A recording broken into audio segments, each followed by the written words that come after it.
Prinsip sarang merpati mengatakan, jika lebih dari N benda dimasukkan ke dalam N kotak, maka sedikitnya ada satu kotak yang berisi lebih dari satu benda. Prinsip sarang merpati yang diperumum yaitu, misalkan M adalah bilangan bulat positif. Jika terdapat M objek yang akan diletakkan pada N kotak, maka paling sedikit terdapat satu kotak yang berisi minimal fungsi Seiling dari M per N objek. Fungsi Seiling ini merupakan pembulatan ke atas ya, misal kayak 4,5 itu kan dibulatkan ke atas jadi 5.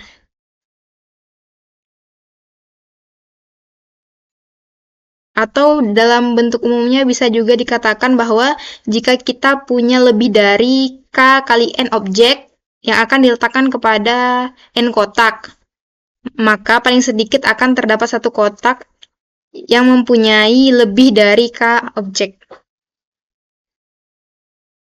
Nah, bentuk lain dari prinsip sarang merpati ini yaitu jika N bilangan bulat yaitu M1, M2, M3, sampai Mn memiliki rata-rata M1 ditambah M2 ditambah M3 ditambah seterusnya sampai ditambah Mn dibagi N ini rata-ratanya lebih besar dari R dikurang 1. Maka sedikitnya satu di antara bilangan-bilangan bulat tersebut lebih besar atau sama dengan R. Nah, selanjutnya ini merupakan contoh soalnya. Yang pertama yaitu, buktikan bahwa di antara 7 bilangan bulat pasti ada sekurang-kurangnya sepasang bilangan yang selisihnya habis dibagi 6.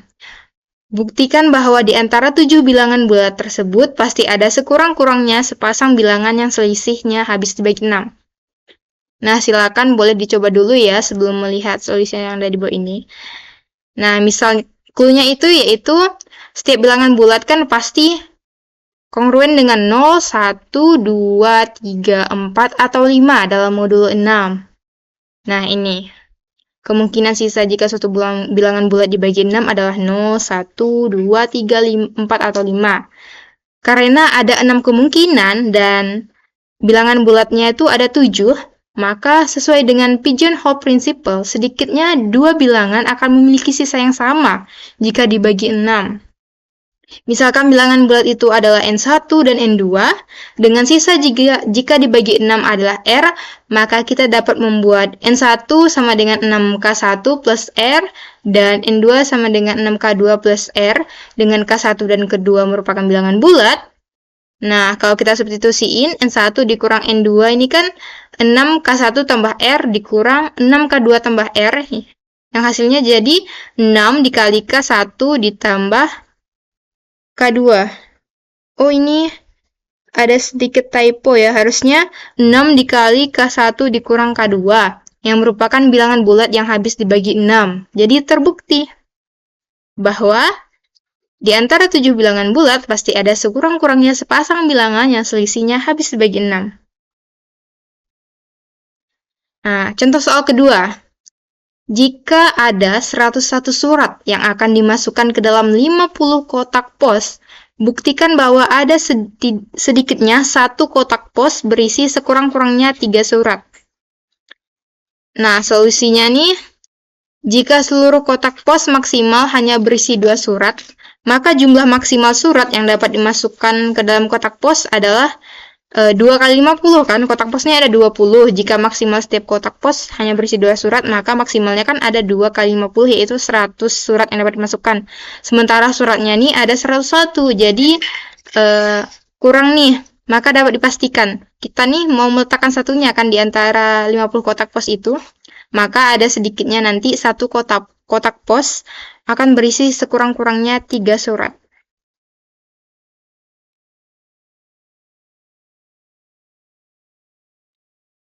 Nah, baik, contoh soal yang ketiga, yaitu pada sebuah pesta, setiap orang yang hadir diharuskan membawa permen.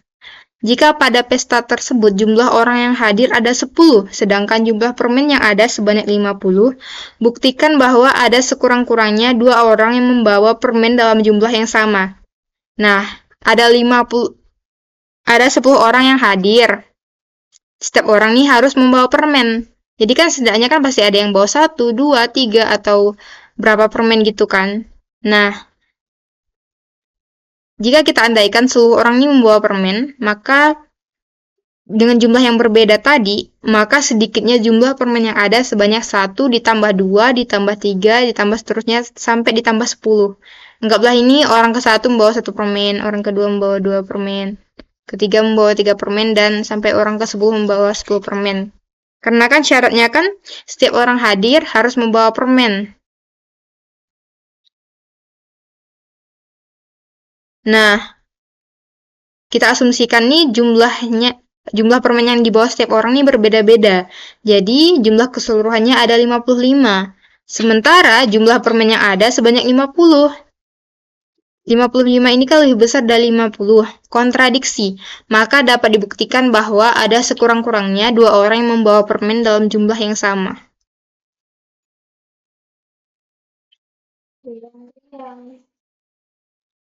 Baiklah, soal nomor 4. Jika terdapat n kuadrat ditambah 1 titik yang terletak di dalam sebuah persegi dengan panjang sisi n, buktikan bahwa ada sekurang-kurangnya 2 titik yang memiliki jarak tidak lebih dari akar 2 satuan. Nah, solusinya gini. Persegi dengan ukuran n kali n, ini kan memiliki luas n kuadrat. Kita dapat membagi persegi ini menjadi n kuadrat buah persegi yang berukuran 1 kali 1. Pada persegi dengan ukuran 1 kali 1, jarak terjauh 2 titik adalah jika keduanya terletak pada titik sudut yang berlawanan. Ya, sejauh akar 2 satuan, yaitu diagonalnya ya. Akar dari 1 kuadrat ditambah 1 kuadrat akar 2 satuan.